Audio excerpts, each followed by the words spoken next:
Obviously, a lot happened over the weekend with Operation Epic Fury. This was, Stephen, I'm going to kind of give you a hard time for a second. I was sleeping very peacefully, I might add. And I was awakened by Stephen like, oh my gosh, in bed on his phone. That is not how it, first off, no way it happened like that. It definitely happened like that. I couldn't sleep and I just went, oh, what the? I don't remember what I said. Okay. It was definitely not that loud. We're playing a semantics game now. First of all, everything you say is that loud. It's true. Second of all, again, awakened from my peaceful slumber, and I'm like, what? He's like, Donald Trump just bombed Iran. And I was like, oh gosh, here we go. And she went right back to sleep. I mean, it took me a little bit, but that is true. Yeah. That is true. I was like, all right, whatever. I'm going back to bed. Whatever is happening, it's going to be the same at 6:30 in the morning when our son wakes us up.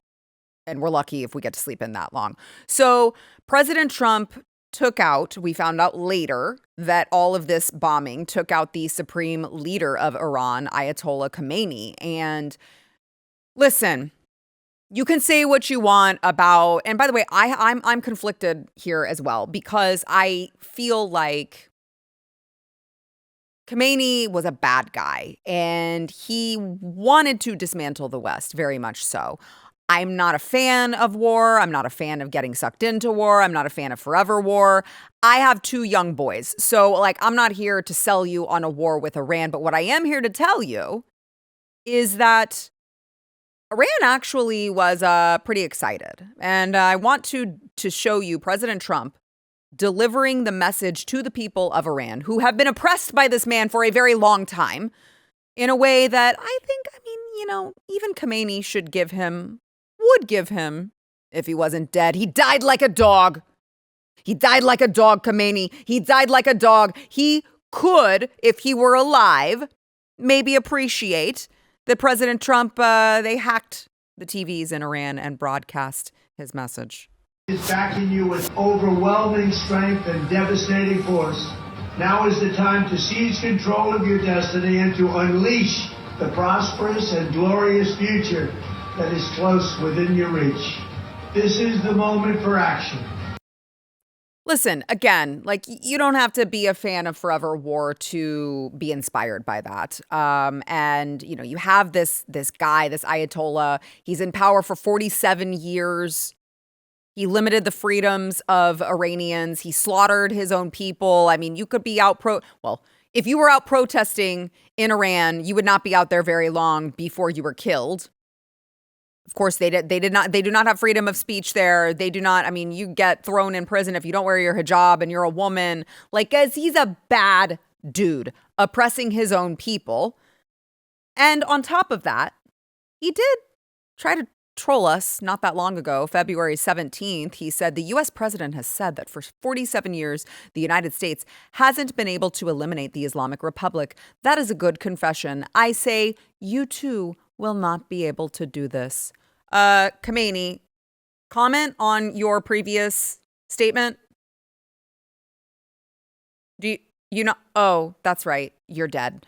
The U.S. president keeps saying that they have the strongest military force in the world. The strongest military force in the world may at times be struck so hard that it cannot get up again. Khamenei, please request for comment on your statement.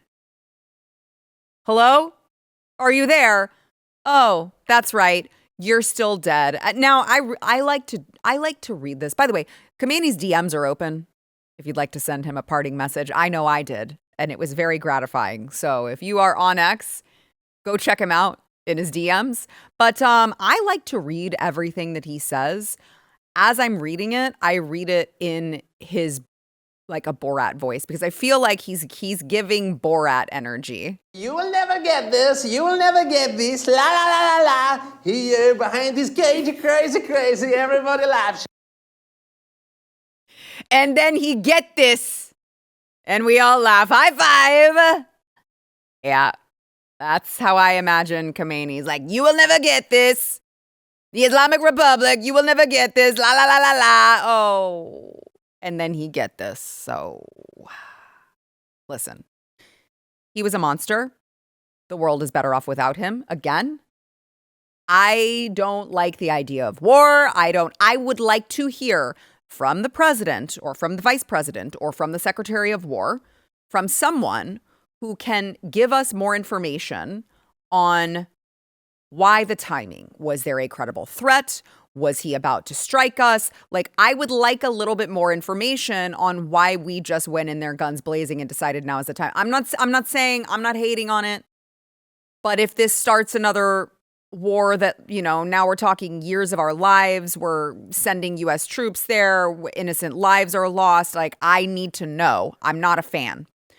However, I understand the difference between not being a fan of war and being America first, and therefore being a little bit skeptical of anything like that, of any, you know, global conflict, and the difference between that and just like, the guy's a bad guy. The guy was a bad guy. The guy was a monster. The guy was terrible to his own people. Like, can we at least agree on that? No, apparently we can't. Apparently we can't, because every time this happens, you have the Democrats and the mainstream media. Boy, I repeat myself. Now all of a sudden, this horrible terrorist was a saint. Let me show you the New York Times headline. Ayatollah Ali Khamenei, hardline cleric who made Iran a regional power, is dead at 86. Oh, how inspiring. How inspiring. Now, in case you wanted more proof that the New York Times is in fact the enemy of the people, one of the things that President Trump said that I don't even think he realized when he said it, it was just so prophetic, was that the mainstream media is the enemy of the people. I mean, they were then, but they've just gotten even worse at this point. Let me show you how they celebrate the deaths of conservative Americans who aren't total tyrannical dictators. Okay? Rush Limbaugh dies at 70, turned talk radio into a right-wing attack machine with a following of 15 million and a divisive style of mockery, grievance, and denigrating language. He was a force in reshaping American conservatism. Oh, right-wing attack machine. He's divisive. He has denigrating language. I wonder what they think of me. Let's go with Scott Adams. Let's see how they handled Scott Adams. Scott Adams, creator of the satirical Dilbert comic strip, dies at 68. His Chronicles of a Corporate Cubicle Dweller was widely distributed until racist comments on his podcast led newspapers to cut their ties with him. So just as a reminder, he was definitely a racist. He's dead and he was a racist. Like, oh, wow. Where is that same energy? Where is that same energy for the guy who killed tens of thousands of his own citizens? Where is that energy? I don't see it, New York Times. That is so crazy. You spend all of your time like talking all of this nonsense about actual American citizens who have died, who've done nothing wrong. I mean, when you're comparing the likes of Ali Khamenei to Scott Adams, like it's very obvious who the good guy is. Okay? Can't even be bothered to have the same energy for the terrorists. Do what you will with that information.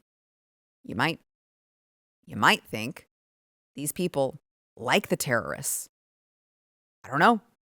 I mean, it feels to me like it's just straight up reporting Iranian state media propaganda now, because that's how they're glorifying this leader, this Iranian leader he was killed by mean Donald Trump during the strikes in Iran. On top of that, we heard all of this incoming information that there was a school that was hit by a bomb, a missile, something, and children died. And Iran obviously immediately said, this is the United States, this is Israel, even though there were conflicting reports. And by the way, the latest and most relevant report says that it was actually Iran. It was Iran whose missile screwed up and came back down and blew up the school. So it was them in the first place. But what are facts to the New York Times? What are facts to the New York Times? They really, really wanted to. I mean, listen, you don't want to interrupt them trying to shit on Trump. Can't do that. They need that. They live off of that. Here was their headline. Iran says dozens are killed in strike on school. So now we're just like, oh, Iran says it. Iran said it. Must be true. The strike on an elementary school in the southern Iran town of Minab was one of 2 attacks that appear to have hit schools during U.S. and Israeli strikes on Iran on Saturday. Iran says it. It must be true. They've never lied before. They've never been deceitful before. They've never been manipulative before. They're just trustworthy. The good folks in Iran's government, the supreme leader, the Ayatollah. They don't call him supreme for no reason. They said it. It must be true. We don't need to please don't do any fact checks. We don't do that. We don't do that here at the New York Times, okay? That's not something we do here. Now, you do have Iranians, thankfully, because I know, I get it. Like, I am an American and I am blessed to be an American. And what the hell do I know about Iran or Iranian politics or anything like that? Well, you do have Iranians who are calling out their bullshit. This is Elika Laban.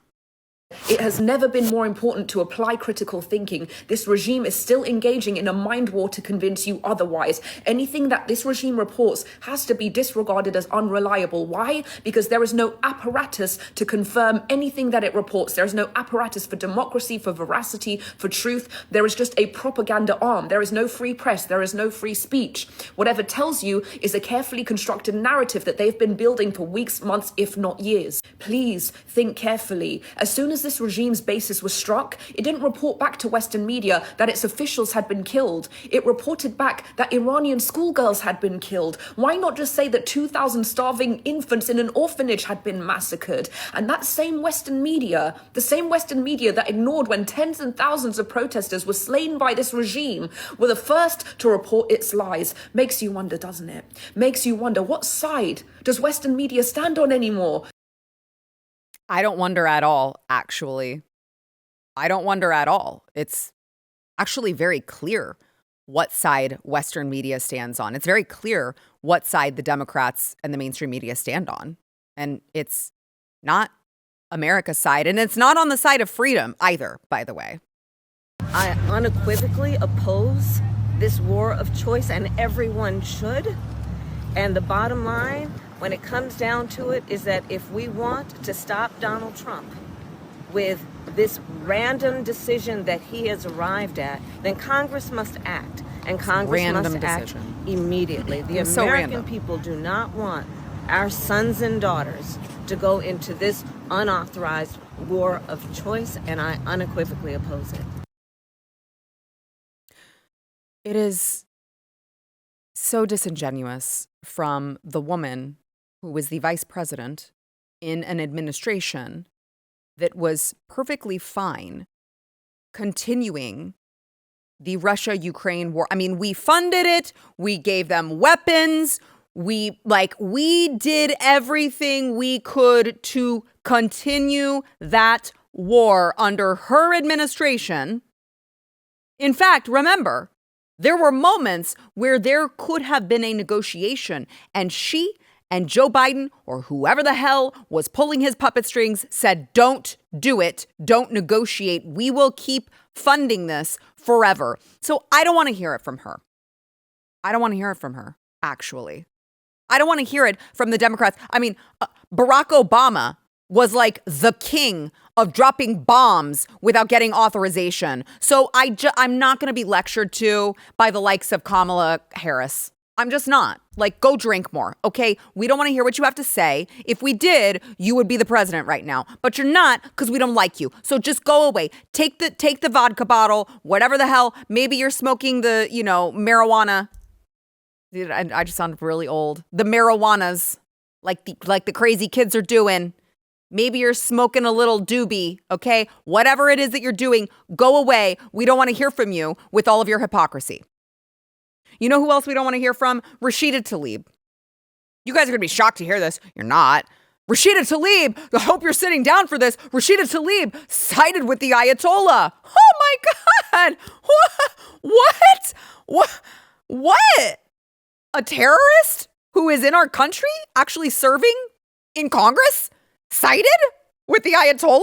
I'm so shocked. She said you cannot free people by killing them and destroying their country. It's so crazy. It's actually so crazy. These people are not living in real life. By the way, Elika Laban, someone who is a subject matter expert in this, I would say, Rashida, had a perfect response on behalf of every Iranian in the world.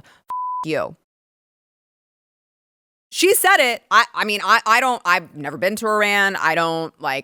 I am not a foreign policy expert. I trust those who are from there, who still have family there. And everyone's favorite Somalian pirate, by the way, weighed in, Ilhan Omar, because as I say, you can take the pirate out of Somalia. You can't take the Somalia out of the pirate, unfortunately. She apparently really loves oppressing women, as made clear by her shing turban. And she said Trump has launched an illegal regime change war. As someone who has survived the horrors of war, I know military strikes will not make us safer. They will inflame tensions and push the region further into chaos. When we abandon diplomacy, we choose destruction. Where was the same energy when it was your guys who were doing it? And by the way, this is coming from the same Muslim who would rather make it easier for terrorists to just come into this country and carry out attacks here on domestic soil. Isn't that interesting? Maybe that's why she's mad. She's withholding funding from DHS. And look what happened. An alleged terror attack in the form of a mass shooting in Austin. Which, by the way, I will have much more on in my Texas Scorecard episode that drops tomorrow on my YouTube channel. It's on the Come and Take It playlist. And I will have a lot more on this particular gentleman who, you're going to be shocked to hear, was a foreign national. But his track record and how he got to be a naturalized citizen is going to shock you. It's almost like that's what Ilhan Omar wants. It's almost like that's what Ilhan Omar wants, is bringing them here so that they can commit these crimes on American soil. Now, there were a couple bright spots in the media coverage. It's not all bad. I like to listen. If I'm going to give you the bad, I'll give you the good too. There were a ton of celebrations from Iranians, both in Iran and here on our soil. They were really excited about what Donald Trump had done, about the death of Khamenei. They took to the streets. And this local CBS reporter in Austin, he was actually texted that he shouldn't cover the rally because it was pro-Trump, because they were happy at what President Trump did. But he was like, yeah, I'm going to do it anyway. What does that mean? It means they don't want us to focus on this.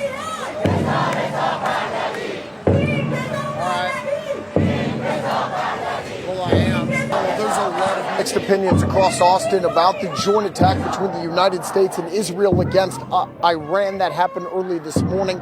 Some people, like this group behind me, are thanking Trump and the United States government for following through with this attack. Uh-oh, you're fired. I have a feeling that guy is going to be fired. Now, CNN did their best. They did their best, okay? They thought they had this one in the bag. They got on a Democrat Iranian. They're like, duh, we know how this is going to go. There's no way they have anything good to say about it. It's a Democrat, after all. Donald Trump is screwed, except this happened.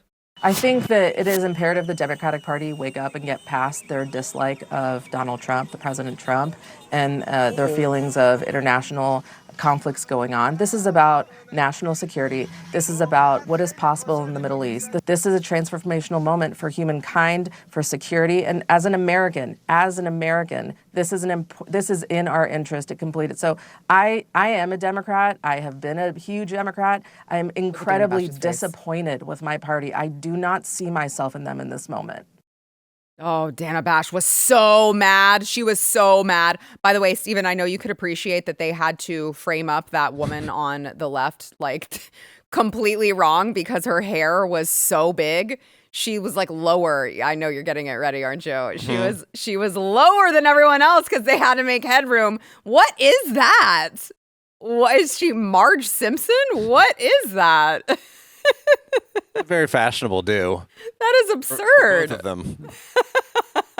Well, she was mad too. What does she have, a banana in her hair? What is that? Is that in her hair? I thought it was the background behind her. No, she got like it's a flower. You have a banana in your hair, or are you just happy to see me?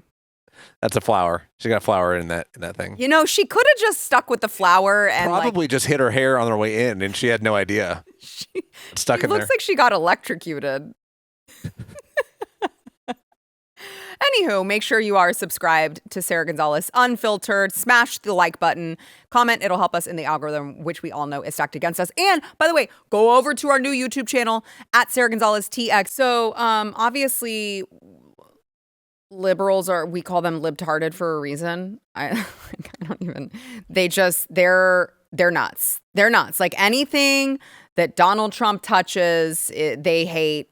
And anything that Donald Trump doesn't like, they're all in. So it's been very, very interesting to watch how these libtards have been handling the news with Iran, with Khamenei dead.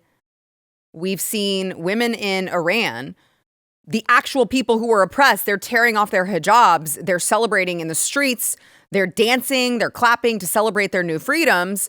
Iranians, by the way, all over the world, too. You have Los Angeles.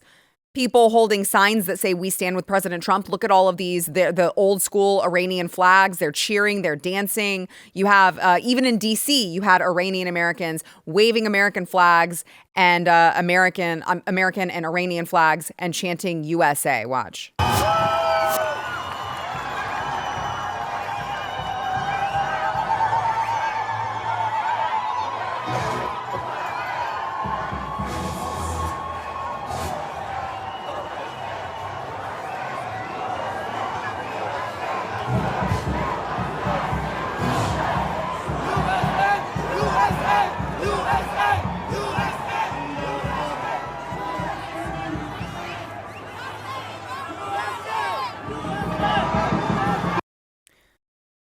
You have Iranians posting, they are so happy. They're posting these videos of themselves doing the Trump dance in celebration. Like, it seems like the people who actually know how bad this dude was firsthand because their family or themselves have been directly affected by all of the dictatorship, the evil, the oppression. Like, these are the people who know, right?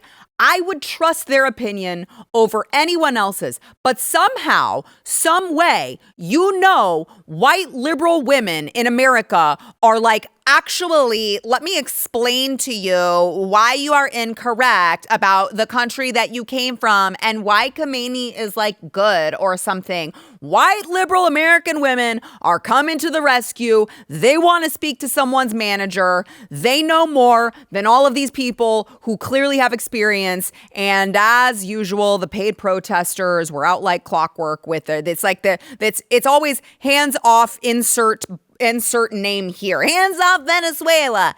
Hands off our bodies. And now it's hands off Iran. Here is some of that protest.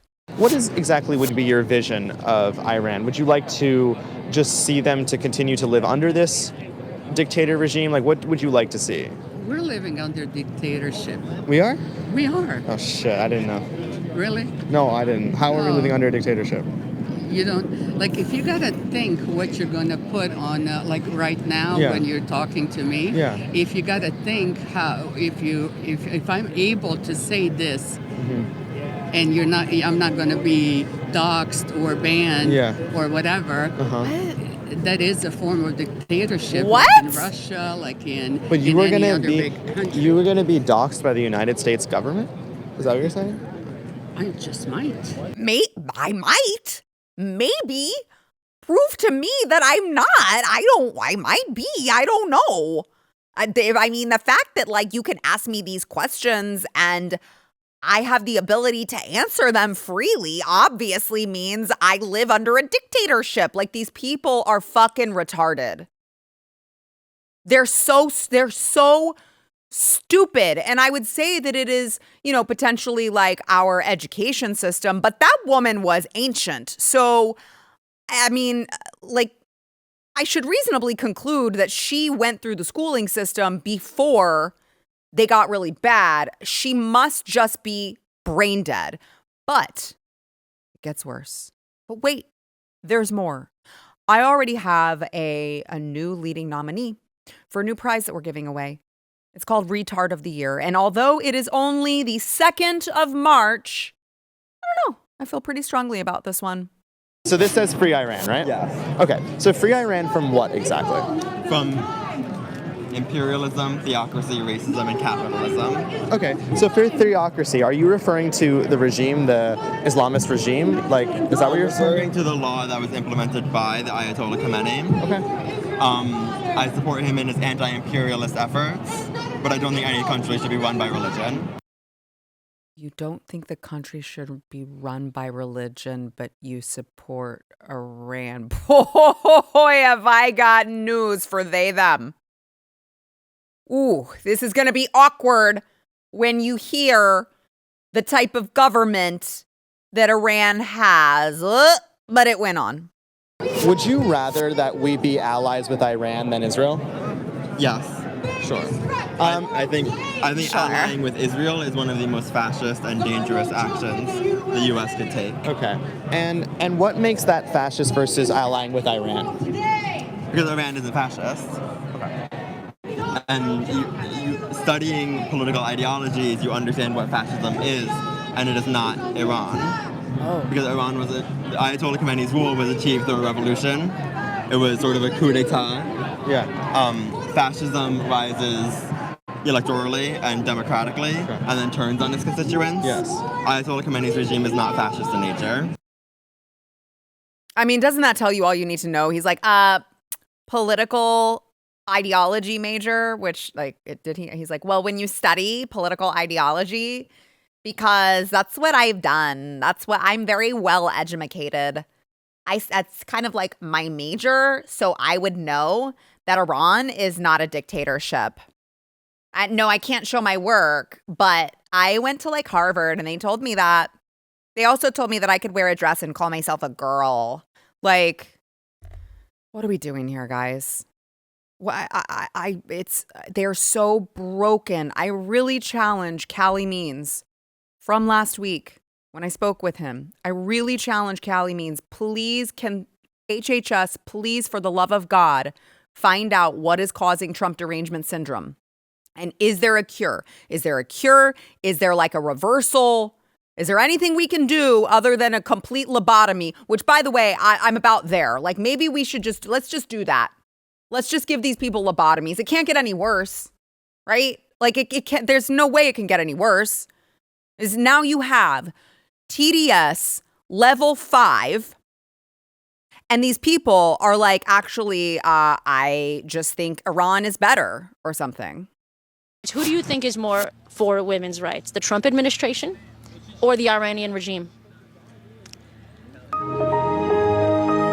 I'm against Trump, so I guess I'll go Iranian regime, if it's between the two. As a woman, who do you think is more pro-women's rights, the Trump administration or the Iranian regime? I don't know what that is. Iran is in the Middle East. That's well, probably not the Trump. Bruh. I mean, I can definitely say for sure it's not the Trump administration. What rights do women have in Iran that they don't have here? Uh-oh. Short circuit. What rights do we not have here as women? I'm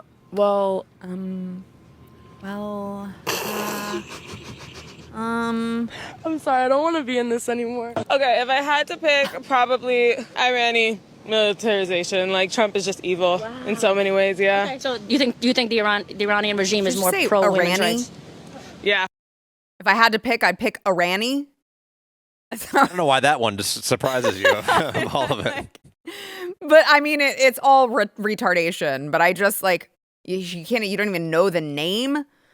They cannot give Donald Trump. I mean, they cannot, for the life of them, give that man credit for anything. You mean to tell me, you know what? I will personally fund all of these women's one-way tickets to Iran, and they can just live there. And they can find out very, very quickly how many rights women have in Iran compared to here in America. Because when they go over to Iran, by the way, if they bring their they-them friend that we just saw in an earlier clip who's nominated for Retard of the Year, it would not go well for him. Okay. It would definitely not go well for that dude. Just saying, don't walk up any stairs to the rooftop of a tall building, no matter what they tell you, sir. Do not do it. They do not have your best interest at heart. I am kind and benevolent, and I am giving you a warning because I love everyone. All right? Don't walk to any tall rooftops. Also, women, let me tell you what's going to happen to you if you don't wear the hijab. Let me tell you what's going to happen to you if anyone thinks that you potentially have been unfaithful. They're going to stone you, potentially to death. You're going to have an honor killing where a male in your family is going to kill you. And by the way, they're going to be happy about it because like that's the honorable thing to do in their opinion. You could be attacked with acid. Totally fine. By the way, boy, when I tell you about abortion rights in Iran, you might just lose your mind. Like these people are so broken. We definitely need lobotomies. Yep. We definitely, I don't think there is a cure. Never mind Cali means. I mean, study it. I think I already know it's incurable. It's terminal. They need lobotomies if we are going to expect them to operate in our society. I mean, and really, honestly, that's not for them. That's for us. Like, I'm not doing the lobotomy to help them. I'm doing it for us because I'm tired of hearing it. I'm tired of all of the retardation. It just needs to happen.